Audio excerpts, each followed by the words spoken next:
Podem se assentar em nome de Jesus, bendizendo ao Senhor,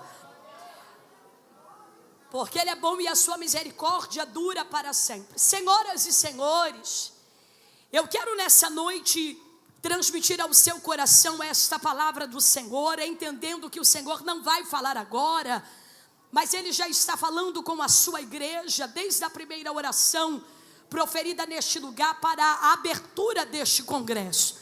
Mas eu quero aqui pedir para você algumas coisas. Quantos me ouvem, digam amém. O primeiro pedido que eu quero te fazer é: não deixe que nada tire a tua atenção do que Deus está fazendo aqui. Eu sei que está um pouco calor, mas vai se abanando e recebendo tudo que Deus está liberando. Daqui a pouco vai se encerrar este primeiro dia e o que vai ficar é a lembrança do que Deus fez aqui. E eu acredito que ninguém saiu do seu bairro, do seu estado, da sua cidade para vir aqui passear. Se nós estamos aqui é porque há em nós a necessidade de ouvirmos a voz do Senhor. E o Senhor já está falando com a sua igreja. A segunda informação que eu tenho para vos dar é que, apesar de estarmos em um congresso de irmãs, a palavra não virá apenas para as mulheres, mas para todo aquele que ouvir, discernir e aplicar a palavra. Entendendo que não há um evangelho exclusivo para homens, mulheres, jovens e crianças, a palavra é a mesma. O que difere é a linguagem utilizada para se transmitir essa mensagem. Eu estou dizendo isso porque, apesar do tema ser um tema para mulheres, este recado do céu vem para todos nós que estamos aqui. Outra informação que eu gostaria de te dar, e é um pedido que o céu está fazendo a você: não seja uma Mical na janela aqui nesse congresso, porque uma Mical na janela, ela observa para avaliar. Uma Mical na janela nunca vai entender, querida, por que Davi dança, canta e ele é tão expressivo em sua maneira de adorar a Deus. Mas a Bíblia diz que Davi fazia tudo isso porque estava alegre perante a oportunidade que estava tendo de trazer de volta a arca do Senhor. Na verdade, querida, só sabe a preciosidade da presença quem um dia já experimentou-a. Então, para quem veio assistir, infelizmente, você não está no lugar certo. Mas se você veio para adorar ao Senhor que está aqui, então não economize o fôlego de vida que Ele te deu. Daqui um minuto é futuro e não pertence a nós. E eu não estou dizendo de barulho, estou dizendo de qualidade de adoração. O salmista salmodiou ao Senhor dizendo: tributai ao Senhor a glória devida ao seu nome e adorai-o na beleza da sua santidade. Eu adoro por aquilo que Ele faz? Não, eu adoro porque Ele é. E Ele é santo, grande, poderoso, imutável. E poderíamos ficar aqui a noite toda falando sobre Ele. Mas eu quero chamar a tua atenção para entendermos que estarmos aqui não é uma obrigação, mas é um privilégio. Então, minha querida, venha, entre neste lugar, ou esteja neste lugar, senhoras e senhores, assim como a corça, que diante das águas ela mergulha, bebe desta água, porque a palavra do Senhor, ela é uma fonte inesgotável. Um grande homem de Deus disse: não passe pela Bíblia correndo, porque a Bíblia é muito mais profunda do que extensa. A Bíblia não é um copo d'água, a Bíblia é uma fonte inesgotável de águas correntes. Eu estou dizendo isso porque, olhando, quantos me ouvem, digam amém. Olhe para cá, senhoras e senhores. Quando nós olhamos para a Bíblia Sagrada, o conjunto de 66 livros, Bíblia, o livro palavra, o que está dentro dela. O salmista disse: a tua palavra escondi, guardada no guarda-roupa, não, guardada no meu coração. Para quê? Para eu arrotar, para eu arrotar arrogância, não, para eu não pecar contra ti. Então Jesus, quando foi levado ao deserto para ser tentado, o diabo dizia a ele: se tu és, e a resposta de Cristo não era eu acho, mas sim está escrito. Cristo disse: está escrito que nem só de pão viverá o homem, mas de toda a palavra. Então eu creio na palavra, ando na palavra, e tudo que a palavra diz, eu viverei. Porque esta palavra é poderosa e fiel.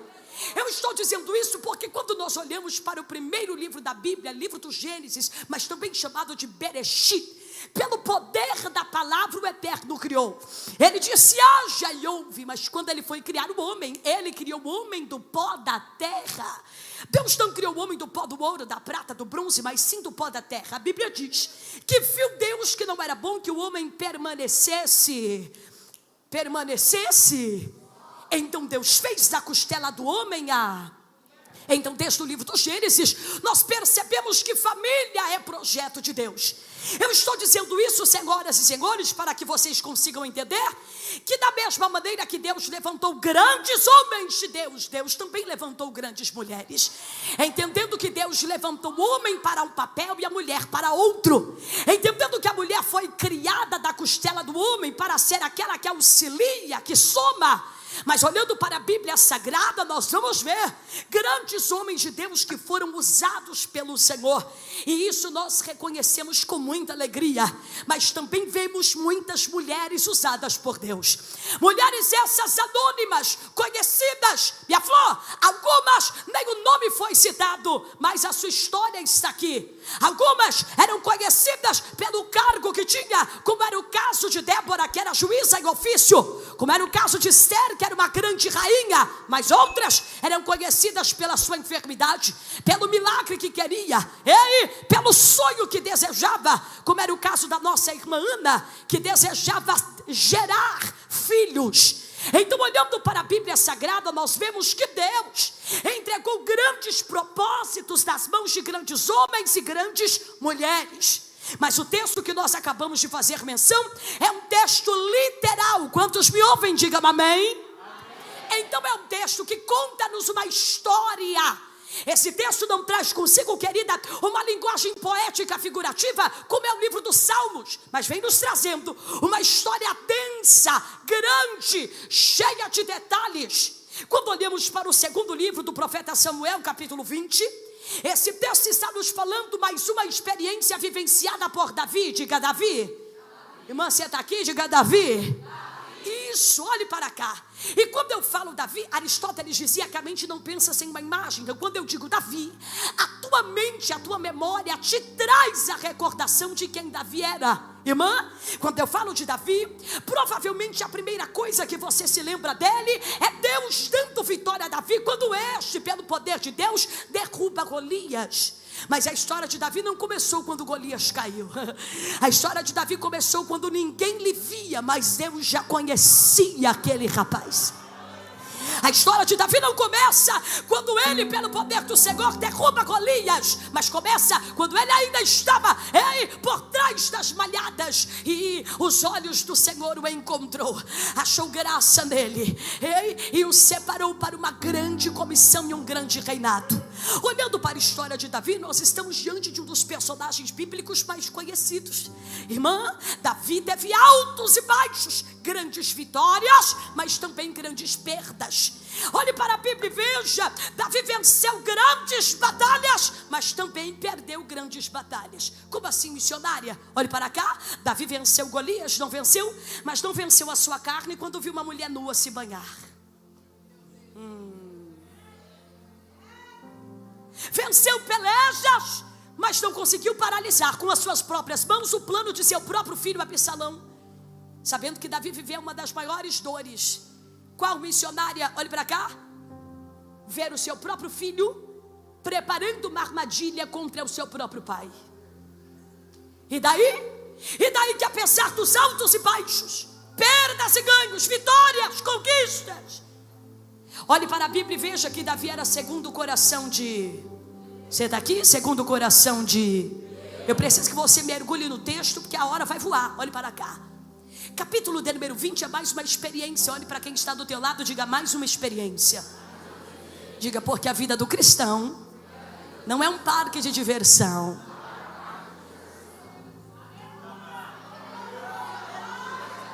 Capítulo de número 20, senhoras e senhores, está nos narrando mais uma experiência amarga vivenciada por Davi. Olhe para cá. É a sensação que alguém que está aqui já teve. Senhor, eu acabei de atravessar o deserto.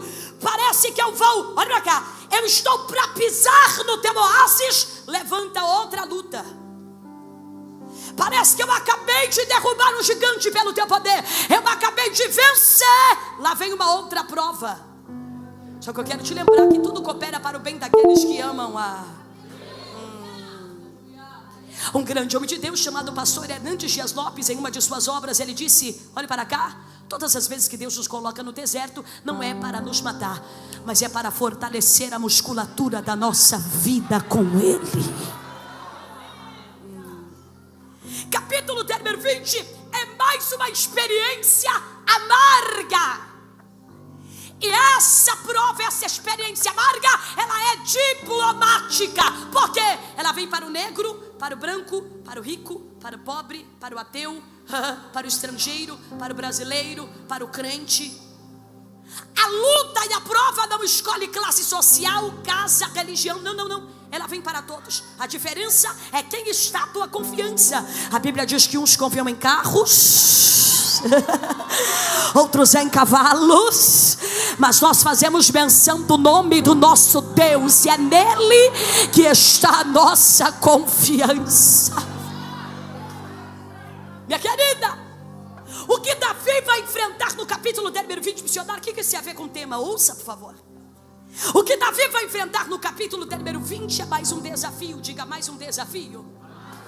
Olhe para cá, irmã, existem desertos que quem entra somos nós, e existem outros que nós acordamos nele. Existem lutas que quem causou fui eu, mas existem outras que eu não programei, não agendei, não adotei. Quando eu acordei, o problema já estava lá.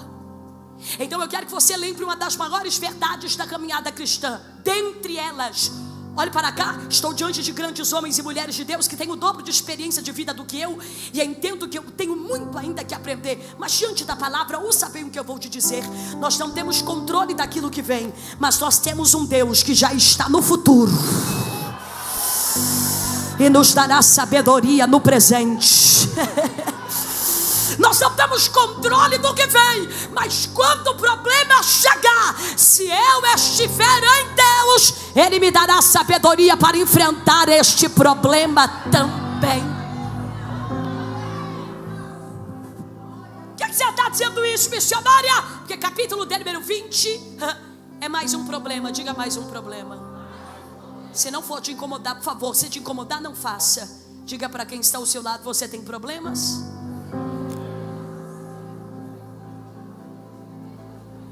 Olhe para cá. Mas sabe qual é a situação, senhoras e senhores? É que no capítulo número 20, o problema que Davi vai enfrentar não é novidade. O problema que Davi vai enfrentar, minhas irmãs, no capítulo número 20 não é novidade. Pergunte por quê? Porque o diabo muda a embalagem, mas o produto é sempre igual. Ele muda a roupagem, mas o produto é sempre igual. Ele muda a estratégia, mas o objetivo é sempre igual. Ele muda a forma, mas o objetivo é sempre igual. Uma hora é Golias, outra hora é Absalão, mas o produto é sempre igual. Então capítulo número 20, esse problema não é uma novidade. Porque se você olhar para a história de Davi, Davi já havia enfrentado o que ele vai enfrentar no capítulo 20 outrora. Mas agora, você precisa mergulhar aqui comigo. O que vai acontecer no capítulo 20 não é um problema de dentro para fora, é um problema de fora. Por que não é novidade? Porque capítulo 20 vai nos narrar uma rebelião contra Davi. Responda-me, a primeira vez? Por favor, responda-me, a primeira vez que Davi passa por isso? Não. Ele já havia passado, só que de outra maneira. Antes, o problema de dentro para fora. Aqui, o problema de fora para. Porque o diabo muda a embalagem, mas o produto é sempre. Só que eu vim te lembrar uma coisa. Deus não é menino, não é moleque, não é negligente, não é irresponsável. E Ele me trouxe aqui para dizer para alguém: o mesmo livramento que eu te dei ontem, eu sou poderoso para te dar hoje também. Eu acho que alguém não entendeu, eu vou melhorar. O mesmo Deus Deus que livrou ontem é o mesmo Deus que nos livrará hoje, amanhã. Ele é baracando caminho. Mas isso aqui é para quem crê. Se você não crê, vou respeitar você. Jesus. Isso não é novidade não, irmã. Isso não é novidade não. É embalagem diferente, mas objetivo igual. Qual? Arrancar Davi do lugar onde Deus havia lhe colocado. O que vai acontecer no capítulo número 20, querida mídia, se não for incomodá-los? Segundo Samuel, capítulo 20, versículo 1. Coloque o texto para que a igreja possa acompanhar, por favor, porque Deus vem falar com alguém hoje aqui. Capítulo 20 do segundo livro do profeta Samuel, versículo 1. Então se achou ali por acaso um homem de Belial, cujo nome era Seba. Diga Seba. Diga Seba. Olhe para o texto, querida igreja, porque estou pregando para uma igreja cristocêntrica, bíblica e inteligente. Olha o texto. Este Seba, sem avisar, se levanta, toca a trombeta e ele causa uma ruptura entre os que estavam com Davi. Isso é novidade? É a primeira vez? Olhe para cá. Quantas mães estão aqui? Levante sua mão, por favor, irmã. Levanta com alegria, que eu ainda não sou mãe, para não ficar assustada. Levanta a mão com alegria. Filhos são bênção do Senhor. Pode abaixar. Quantos pais estão aqui? Levante sua mão, por favor. Muito obrigado, pode abaixar. Direcionando para as mães. Eu não posso falar daquilo que eu ainda não vivo. Olhe para cá. Quantas mulheres aqui são mães de mais de um filho? Levante sua mão. Muito obrigada. Olhe para cá. Provavelmente a segunda experiência do segundo filho foi diferente da primeira. Primeiro filho você não deixava tocar no chão. O segundo até terra você deixa comer. Por que, missionária? Porque a primeira experiência te amadurece para... Minha mãe já dorme no Senhor. Mas quando minha mãe era viva, ela dizia: filha, se tivesse vivo, estariam vivos 11 filhos. Dos 11, 6 faleceram. Eu fiquei apenas com 5. Mas ela dizia a mim: filha, cada filho era uma experiência diferente.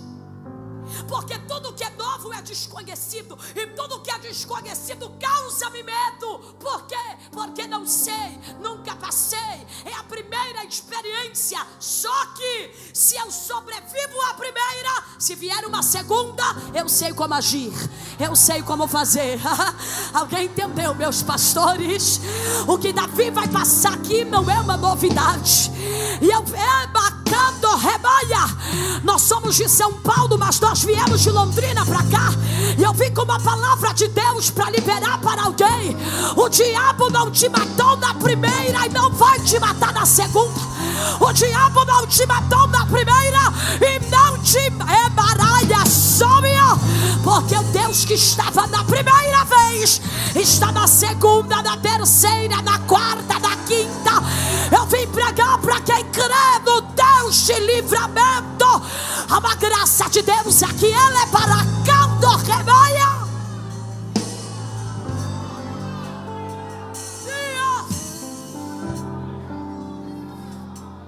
O que não te matou a primeira vez te habilitou para a segunda.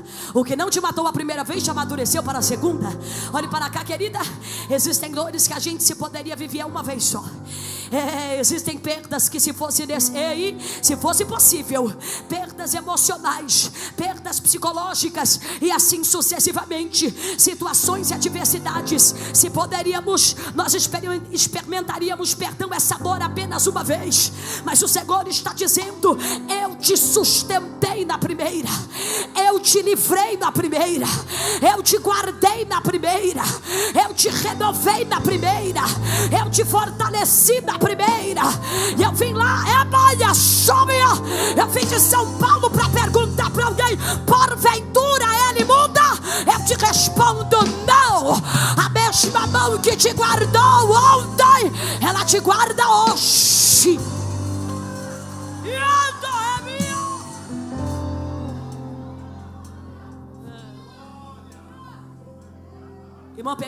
Irmã, olhe para mim, responda para mim, se não for te incomodar. A gente perde pessoas na vida uma vez só?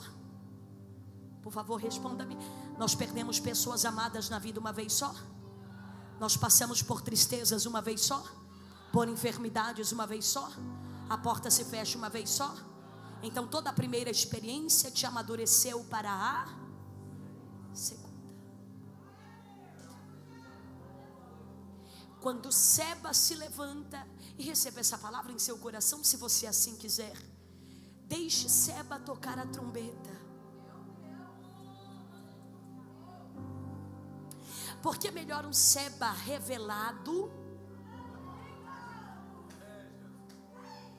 do que um Seba enrustido.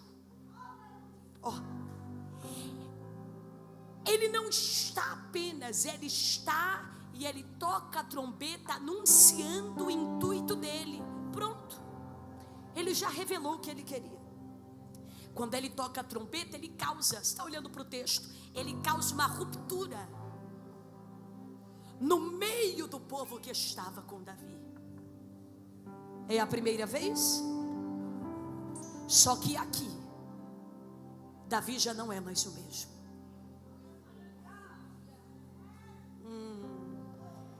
Jesus está aqui. Porque na primeira vez você se desesperou, tomou remédio, se trancou no quarto. A primeira vez você pensou em desistir. A primeira vez você pensou em abandonar tudo, ir embora. Na primeira vez você achou que ia morrer, que não ia aguentar a pressão. Só que a mão do Senhor foi contigo. Só que dessa vez você não é mais o mesmo. Dessa vez você não é mais a mesma. Porque a caminhada cristã nos ensina. Paulo, em uma de suas cartas, precisamente sua carta aos Gálatas, ele escreveu dizendo: ninguém tem nada para falar de mim, ninguém me inquiete, porque eu trago no meu corpo as marcas do Senhor Jesus. É Paulo dizendo: eu apanhei por causa de Cristo, eu fui aprisionado por causa de Cristo, eu fui resistido por causa de Cristo. Então eu sei que marcas são essas. Eu estou pregando para alguém que entende o recado de Deus, e o Senhor está dizendo: você não é mais aquela menininha, você é uma mulher posicionada.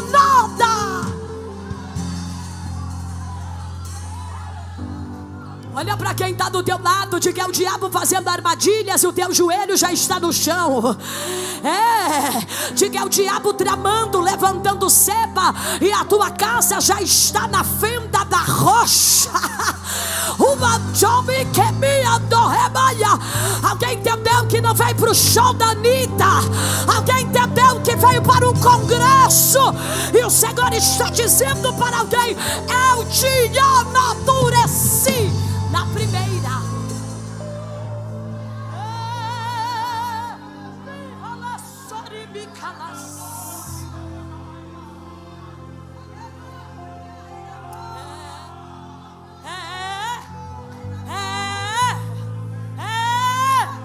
Eu tenho um recado de Deus para entregar, e com muito temor e tremor eu entrego debaixo do poder da palavra. Não foi trevo de 4 folhas que te livrou da primeira vez, não foi vassoura atrás da porta que te livrou da primeira vez, não foi figuinhas que te livrou da primeira vez. Se não fosse a mão do Senhor, você não estaria aqui hoje. E o céu está dizendo: não mude as armas espirituais, porque também há uma graça de Deus aqui. Do mesmo jeito que Deus te deu vitória ontem, Ele te dará hoje. Segure na mão de quem está do teu lado, se não for te incomodar, por favor, e diga: não mude as armas espirituais, mude a estratégia. A estratégia nova, mas as armas são as mesmas. Eu quero ver Satanás ficar de pé diante de uma igreja que tem as armas corretas para a guerra. Você veio aqui assistir ou você veio adorar? Você veio aqui assistir ou você veio adorar?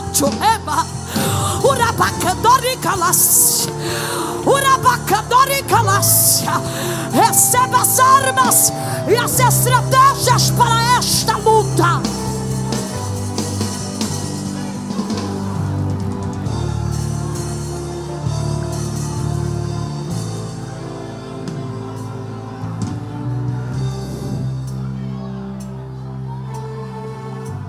Tu vens contra mim com espada, com lança e com vários, mas eu vou contra você em nome do Deus dos exércitos de Israel. E hoje mesmo Ele vai te colocar nas minhas mãos. O tempo passou, a história passou, mas Davi aqui sabe como agir. Aqui não vai ter funda, aqui não vai ter pedra, aqui vai ter estratégia nova, mas as armas espirituais as mesmas.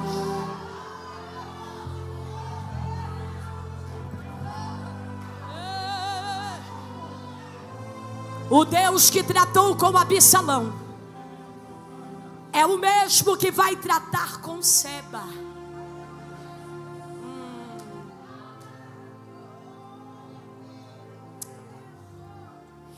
Põe o texto para mim, meus amigos, por favor. Não, essa palavra não é para mim, missionária. Tudo bem, é para alguém. Olhe para cá. Olhe para o texto e veja que Seba tocou trombeta. Só que Davi aqui vai agir de uma forma diferente.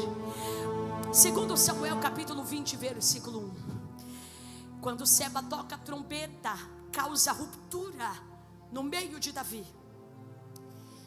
Davi entendeu que mal a gente não deixa para resolver depois. Que problema a gente não posterga e não adia para amanhã. Mal a gente corta pela raiz. E problema a gente resolve na hora.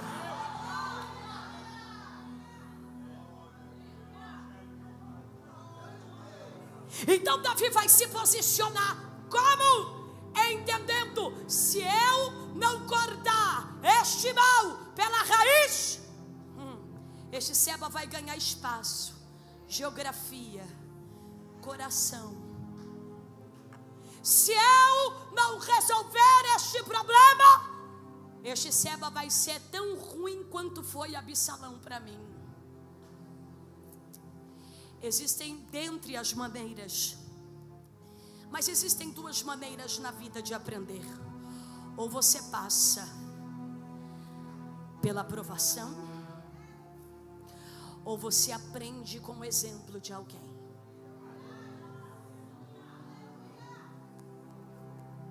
Dentre as ordens, querida, que Davi vai dar aos seus, dentre elas, uma delas foi dada como ordem a Joabe. E o que Davi vai fazer, missionária? Vai se posicionar para que o mal fosse cortado pela raiz. Porque problema a gente não mina, problema a gente não adula, problema nós resolvemos.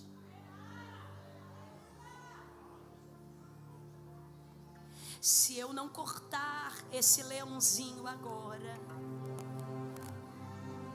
amanhã ele vai devorar a todos.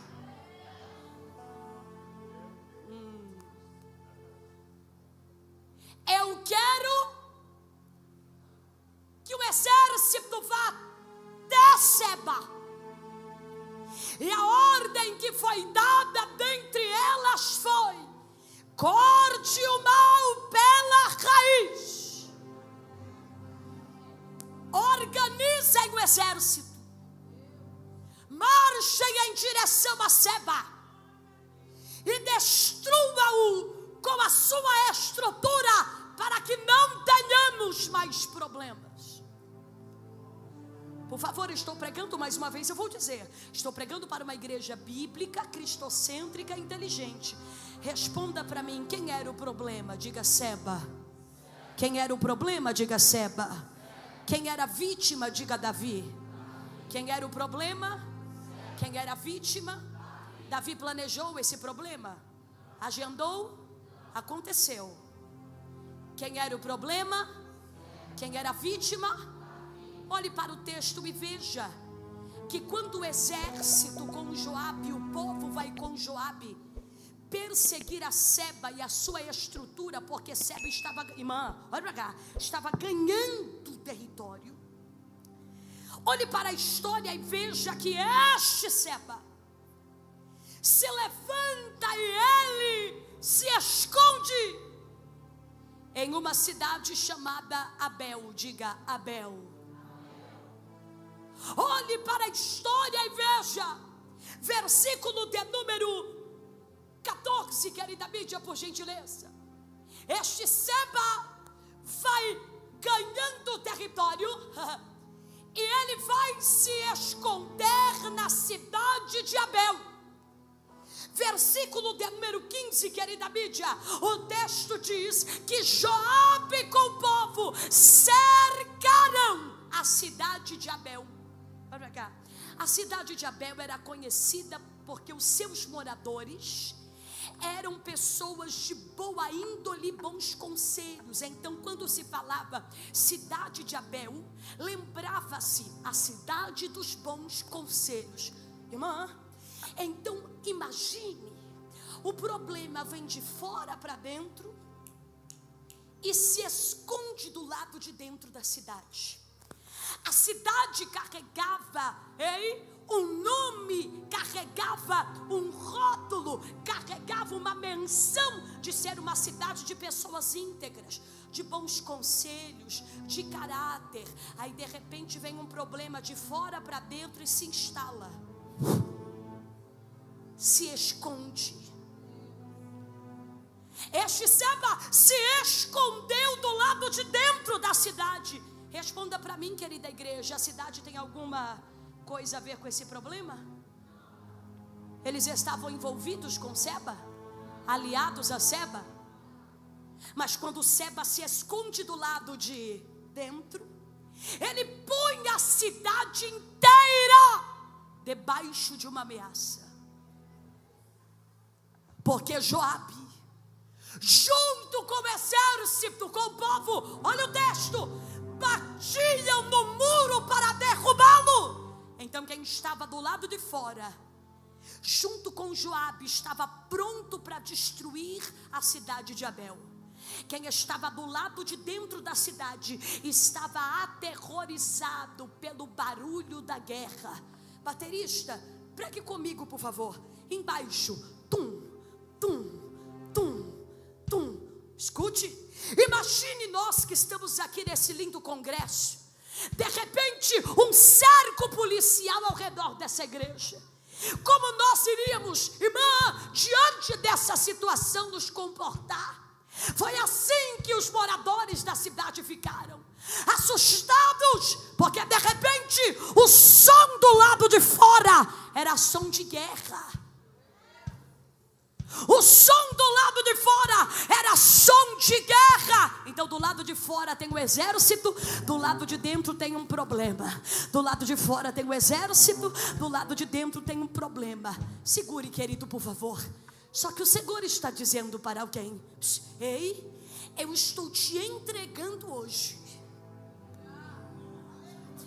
uma coisa chamada resiliência e discernimento. Para quê, missionária? Para você não enlouquecer quando ouvir o som da guerra do lado de fora. Oi?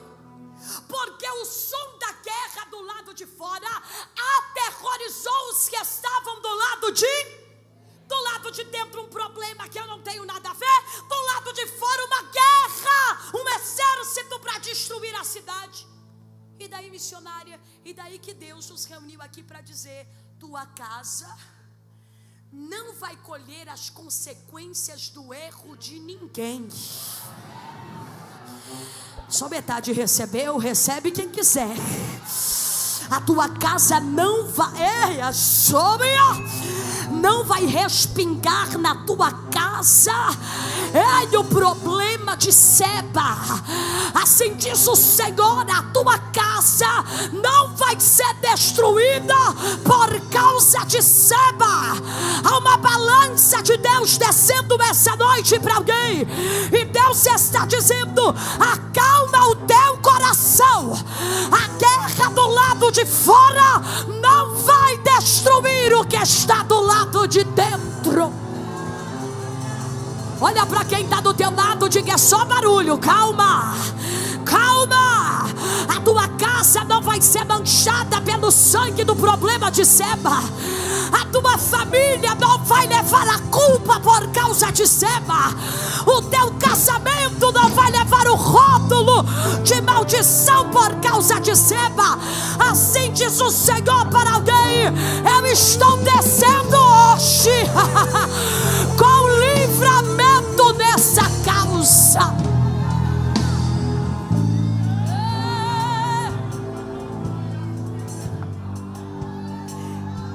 É exército do lado de fora, é problema do lado de dentro, é problema do lado de dentro, é barulho de guerra do lado de fora, é barulho de guerra do lado de fora, é Seba do lado de dentro. Versículo 16, querida mídia. Baterista, pregue comigo de novo. Tum, tum. Ei. Barulho de guerra do lado de fora, problema do lado de dentro. Problema do lado de dentro, cerco do exército do povo do lado de fora.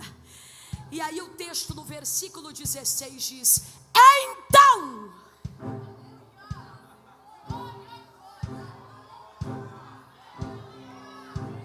uma gatinha manhosa, não. Então uma mulher sábia gritou de dentro da cidade. Eu vou dizer de novo: então uma mulher sábia gritou de dentro da cidade. Porque se o diabo pensou que aqui dentro tem gente encrenqueira, invejosa, que deixa o circo pegar fogo, ele está enganado. Aqui tem posicionada.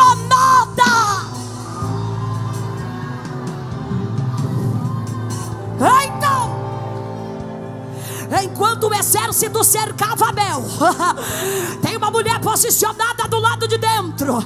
Qual é o nome dela? Ninguém sabe. Quanto que ela tinha de dinheiro? Ninguém sabe. Ela cantava? Não. Ela pregava? Não. Ela tinha coroa? Não. Ela era juíza? Não. Ela era princesa? Não. Mas ela tinha sabedoria. Olha para quem está do teu lado, diga: a sabedoria de gente posicionada vai paralisar uma guerra.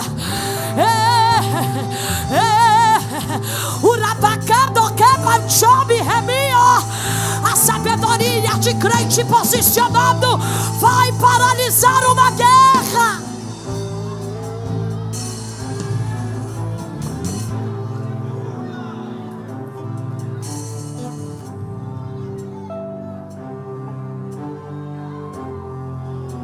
Então, uma mulher sábia gritou. Quantidade, identidade, caráter, ação. Quantidade, identidade, caráter, ação. Porque a gente posicionada não precisa de nome.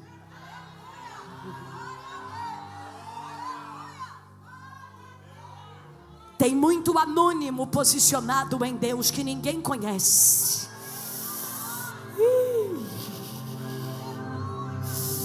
Ei, a sorimica.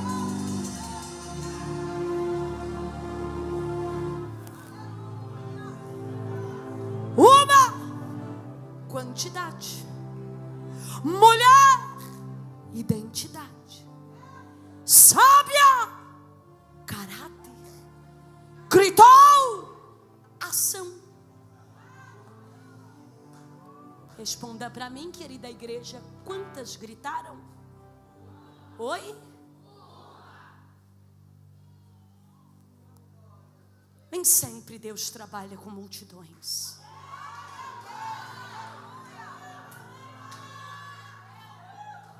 Na maioria das vezes Ele precisa só de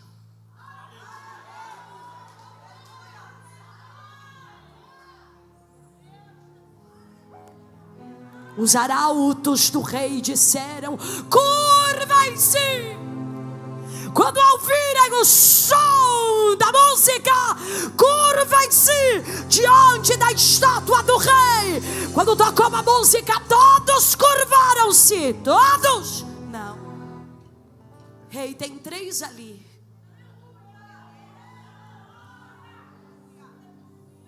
Que disseram que não vão se prostrar. Qual é o nome deles? Pelé, Cristiano Ronaldo? Não. Ananias, Misael e Azarias. Mas eles vão para a fornalha. Eles disseram que não vão se prostrar. Porque se a minoria estiver posicionada, é com esta minoria que haverá testemunho de livramento dentro de fornalha aquecida 7 vezes mais. Rei, achamos Daniel. Ele estava orando para outro Deus, Então jogue ele na cova, vamos ver se ele vai sobreviver. Os felinos vão devorá-lo, mas crente posicionado não desce à sepultura enquanto o dono da vida não ordenar. Eu não vim pregar para quem espera multidões, eu vim pregar para quem entende para o qual Deus lhe chamou. Posicionada.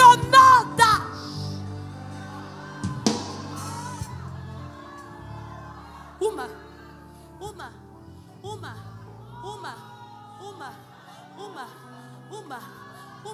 Eu só canto se a irmã cantar. Eu só prego se a irmã pregar. Eu só faço se a irmã fizer. E Deus está dizendo: uma.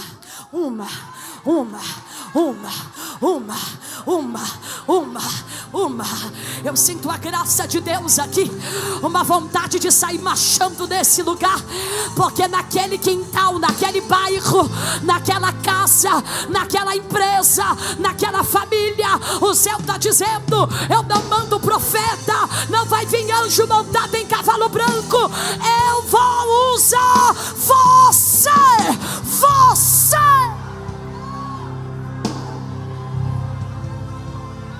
Olhe para quem está do teu lado, diga: quem vai se posicionar é você, bora. Não vai ser de fora não, vai ser de dentro.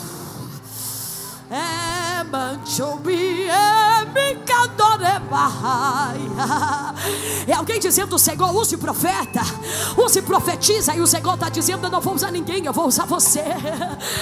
Então uma mulher sábia gritou: ouça. Qual era o nome dela? Qual era o nome dela? Deixa eu te lembrar uma coisa. Quando a gente vem a óbito, quando um ser humano vem a óbito,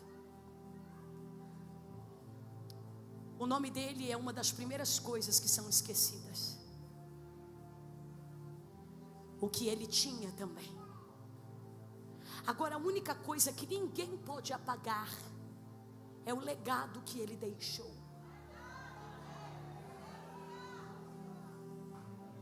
Eu sou caçula de 5 filhos. Minha mãe era bailarina do Bolinha, trabalhava na televisão, tinha ouro, prata, tudo. Morava em São Paulo, na Avenida Paulista, apartamento 1 por andar, 3 empregadas, motorista, cozinheiro, tudo. Mas ela não tinha Jesus. Uma mulher possessa de legiões de demônios que odiava a crente.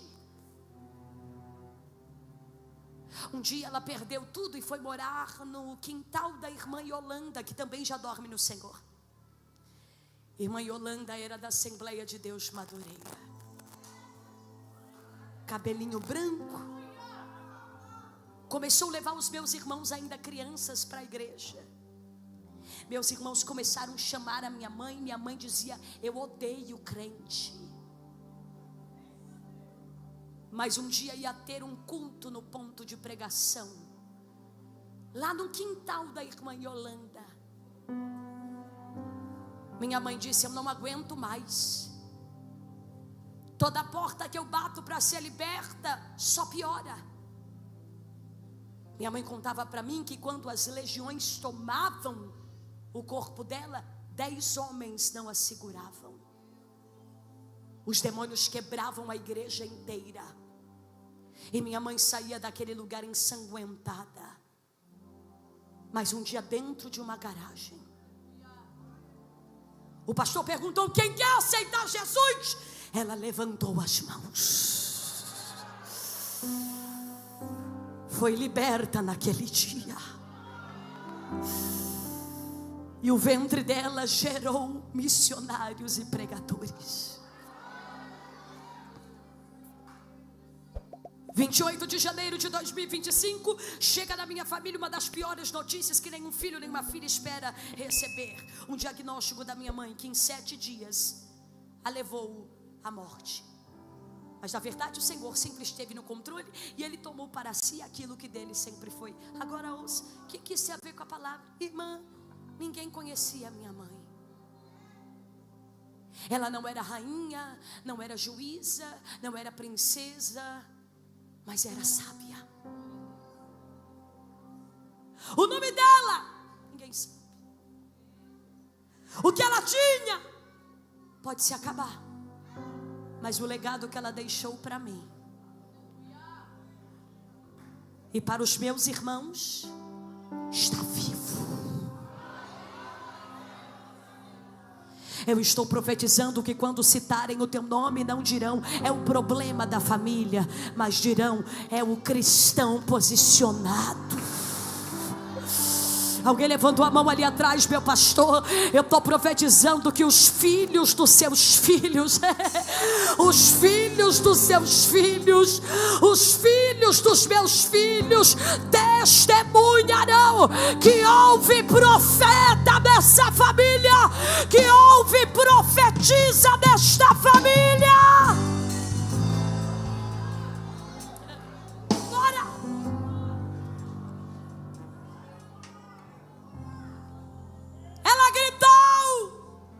Encerrar, ela gritou de onde, igreja? De dentro da cidade. Entre ela e o exército do lado de fora tinha um muro, diga muro. Quando alguém olha para o muro de maneira racional, lógica, incrédula e carnal, vai dizer, é um obstáculo. Mas para ela que estava posicionada, irmã, nem todas vão ser uma Esther. Deus não tem coroa de Esther para todas. Pergunte por quê? Porque se todo mundo for Esther, quem vai ser Débora? Quem vai ser Abigail?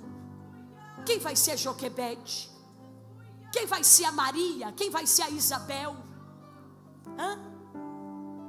Então entenda, eu preciso entender a identidade que Deus me deu. Às vezes Deus não me deu uma coroa, mas Deus me deu uma voz para gritar no meio de uma guerra. Essa mulher é tão importante quanto Débora, quanto Ruth, quanto Esther. Porque ser usada no tempo certo, na geografia certa, na forma certa. Se fosse Esther aqui, daria tudo errado. E se fosse essa mulher no lugar de Débora, daria tudo errado. E se fosse Ruth no lugar de Sara, daria tudo errado. Porque Deus tem a pessoa certa, para a geografia certa, para o propósito certo. Olha, queridas irmãs, olhe para a amada que está do teu lado, diga: eu não preciso do que é teu, porque eu entendi a identidade que Deus me deu. Tem gente que canta, tem gente que prega, gente que profetiza, gente que canta e prega.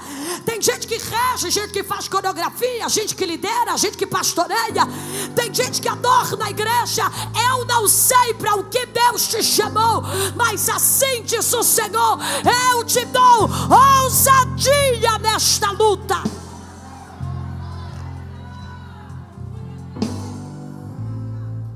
Diga comigo, Esther.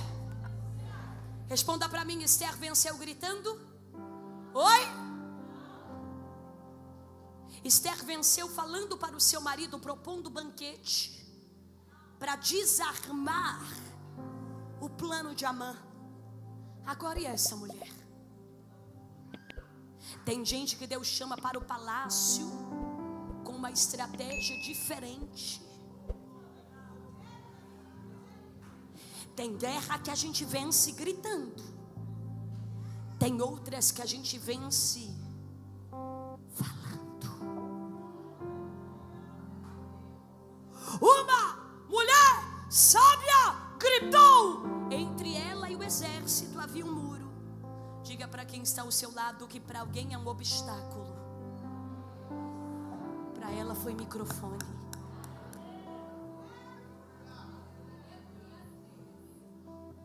Porque quem olha para o muro como obstáculo vai dizer: não tem como. Quem está do lado de fora não me ouvirá. Mas quem é posicionada, irmã, não vê os obstáculos, vê nos obstáculos a oportunidade de fazer o que Deus lhe ordenou.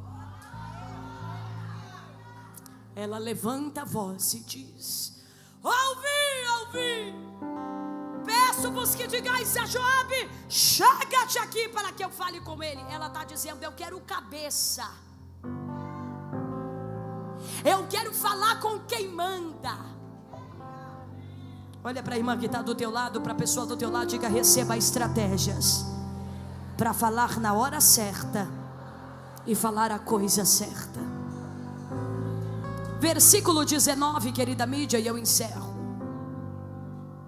Posso dizer uma coisa? Quantos me ouvem, digo amém. Olhe para a fala desta mulher. Ela foi arrogante, prepotente, porque a arrogância abre janelas, mas a sabedoria abre portões. Ela não gritou com Joabe dizendo: quem você pensa que você é? Não, irmã. Não vai ter barraco, não vai ter confusão, não vai ter indireta. Não. Deus vai te dar vitória com sabedoria.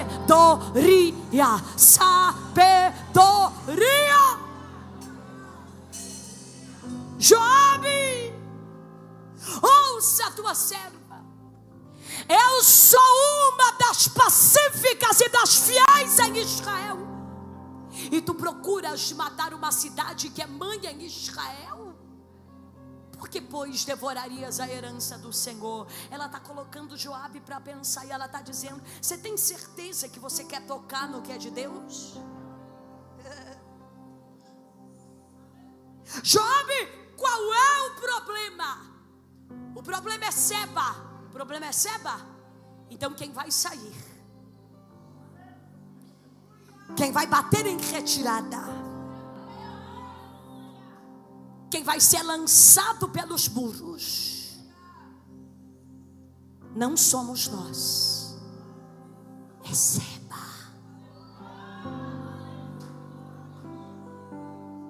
Se o teu problema é Seba, então quem está do lado de dentro, olhe para cá, será instruído para comigo resolver este problema. Missionária, você falou e eu ainda não entendi. Se não lembrar de nada, lembre-se disso.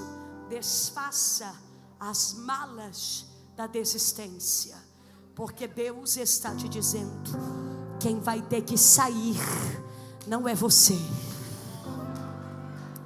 Não, você não entendeu ainda, eu vou melhorar.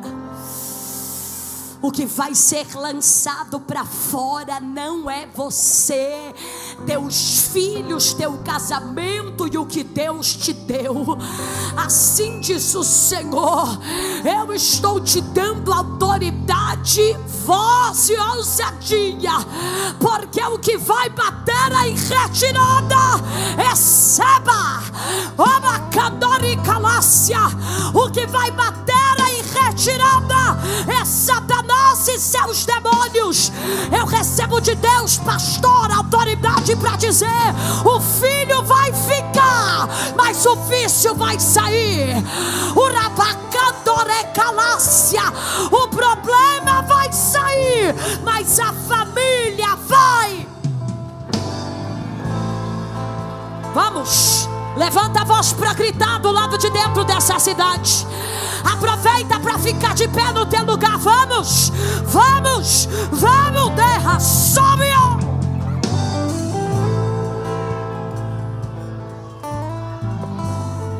Eu não vim pregar para tolas. Eu não vim pregar para tolas e tolos.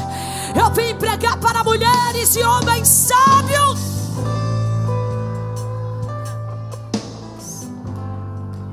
Com autorização da nossa liderança, eu quero chamar aqui à frente as mulheres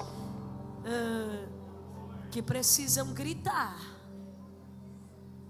para que o Seba seja destruído. Eu quero chamar aqui à frente você que entrou aqui com um Seba do lado de dentro. Esse Seba tem nome, não sei qual nome é. Não estou dizendo de pessoa, estou dizendo de circunstância. E você entrou aqui dizendo: Senhor, o que é que eu faço? Qual é a estratégia que tu tens para mim? Pois bem, Deus te trouxe nesse congresso para dizer: se posicione, que as demais coisas quem realizará sou eu. Eu estou vendo a primeira mulher sábia, a segunda, a terceira, a quarta. Será que só tem elas? Minha irmã Jéssica me ajuda louvando.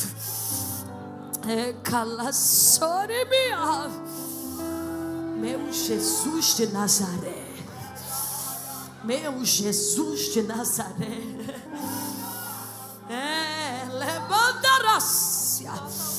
Dentro dessa cidade tem uma mulher posicionada. Dentro desta casa tem uma mulher posicionada. No meio desta família tem uma mulher posicionada. Ei, alandori calas. Quem mais? Com autorização da nossa liderança, as pastoras e autorizadas da casa, desçam e imponham as mãos sobre essas vidas. Missionárias, mulheres de Deus.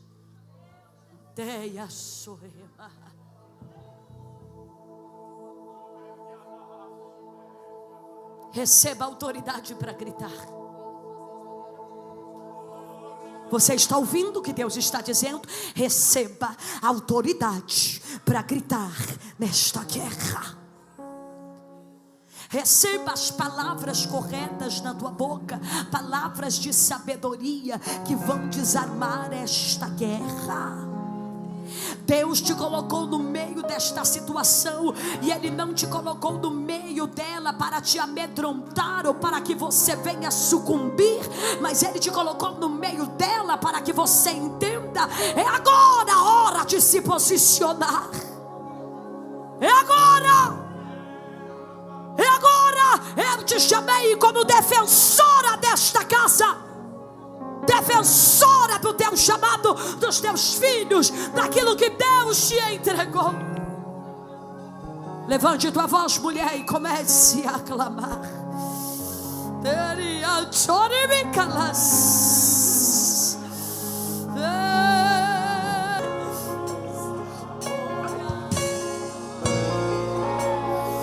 Te chamando para baixar. O varão está te convidando para baixar. Sai do lado de lá. Ele expulsa os demônios, faz o inferno tremer. Ele louva a Deus na cova e faz leão dormir. Ele ora no local que o fogo vai cair. Quando está no deserto, Deus envia o maná. Se vier o Jordão e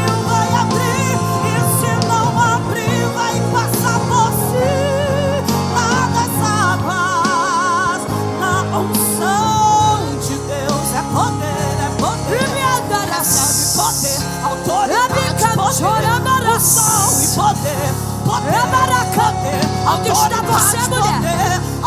Levante sua voz para gritar por detrás desse muro.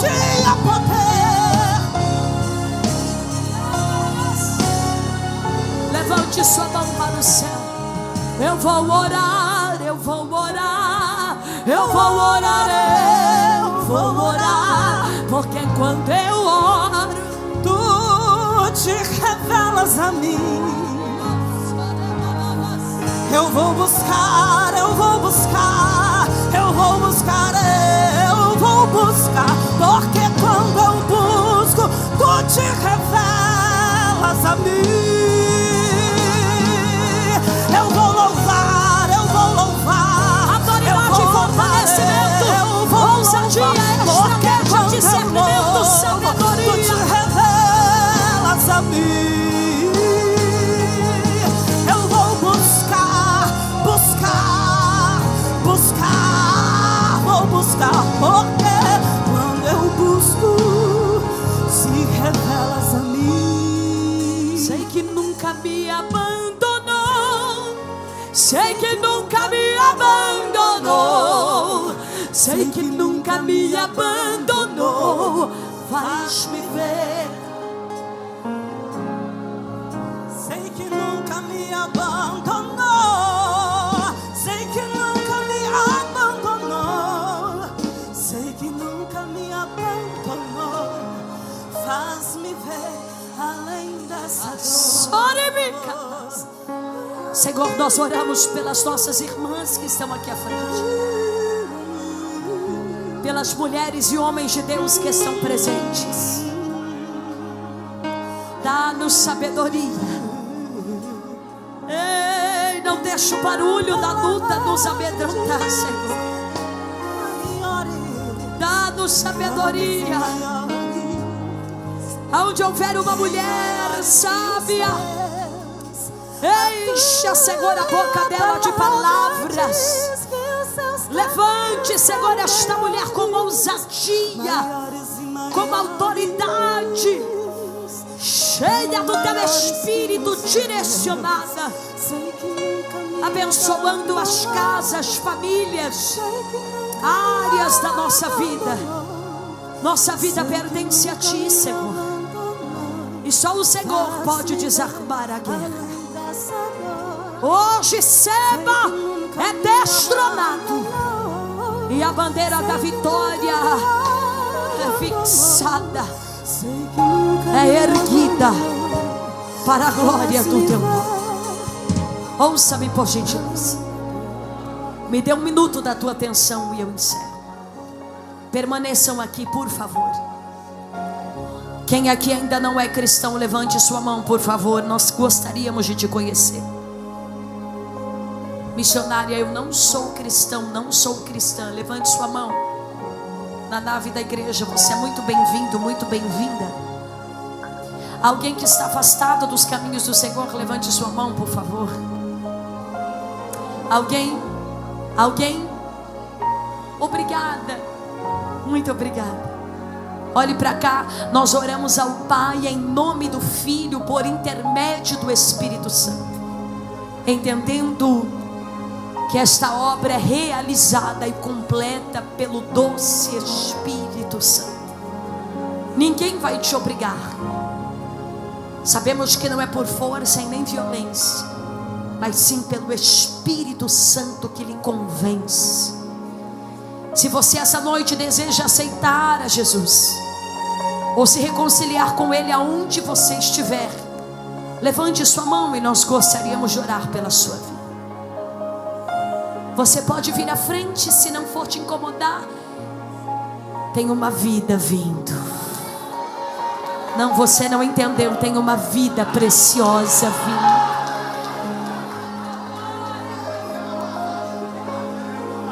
Além da nossa querida, mais alguém que deseja aceitar a Jesus ou se reconciliar com Ele? Glória a Deus. Glória a Deus. Glória a Deus. Vem. Tem mais uma vida preciosa aqui.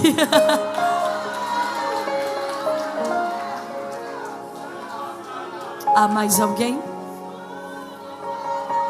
Há mais alguém? Isso não tem preço.